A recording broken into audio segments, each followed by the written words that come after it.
आखिर क्या है रघुनाथपुर सीट का समीकरण जहां से शहाबुद्दीन के बेटे ओसामा लड़ रहे हैं चुनाव।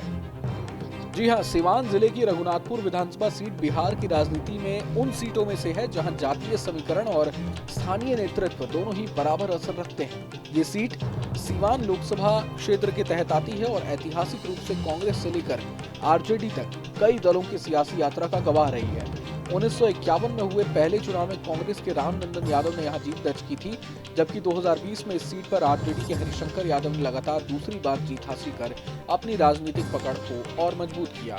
2020 के विधानसभा चुनाव में हरिशंकर यादव ने एलजेपी के मनोज कुमार सिंह को 17,965 वोटों के अंतर से हराया।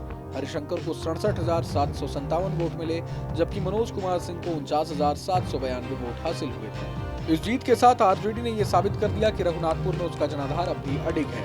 रघुनाथपुर विधानसभा क्षेत्र की राजनीति पूरी तरह सामाजिक समीकरणों से जुड़ी है। यादव, राजपूत, भूमियार और मुसलमान मतदाता यहाँ की सबसे प्रभावशाली वर्ग है।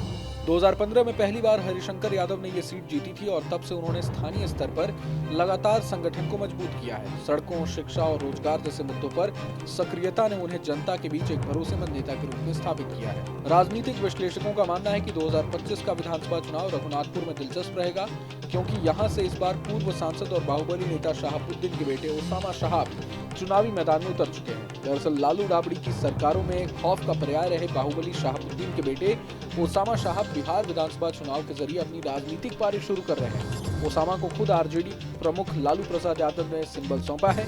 हालांकि अब बाहुबली शहाबुद्दीन के बेटे ओसामा को सिंबल सौंपने की तस्वीर सामने आने के बाद से राजनीतिक गलियारों में बयानबाजी का दौर भी शुरू हो गया है। बीजेपी समेत पूरा एनडीए अलायंस शहाबुद्दीन के बेटे को प्रत्याशी बनाए जाने पर आरजेडी के चाल चरित्र और असली चेहरे को उजागर होने का आरोप लगा रहे हैं। खासकर सोशल मीडिया पर एक्टिव लोग और युवा वोटर ये जानने का प्रयास कर रहे हैं कि आखिर ओसामा के कैंडिडेट बनाए जाने पर एनडीए कुनबा इतना ज्यादा आक्रामक क्यों है। बहरहाल दूसरी तरफ ओसामा साहब ने अपने शपथ पत्र में बताया कि उनके पास कुल 2,56,820 रुपए हैं, जबकि उनकी पत्नी के पास 86,950 रुपए हैं।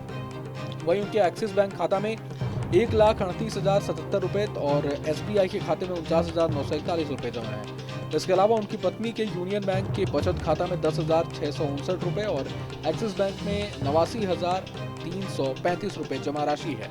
ओसामा ने आगे बताया कि उनके पास 1,25,903 रुपए की एक बुलेट बाइक और 35 लाख की महिंद्रा की लग्जरी कार है।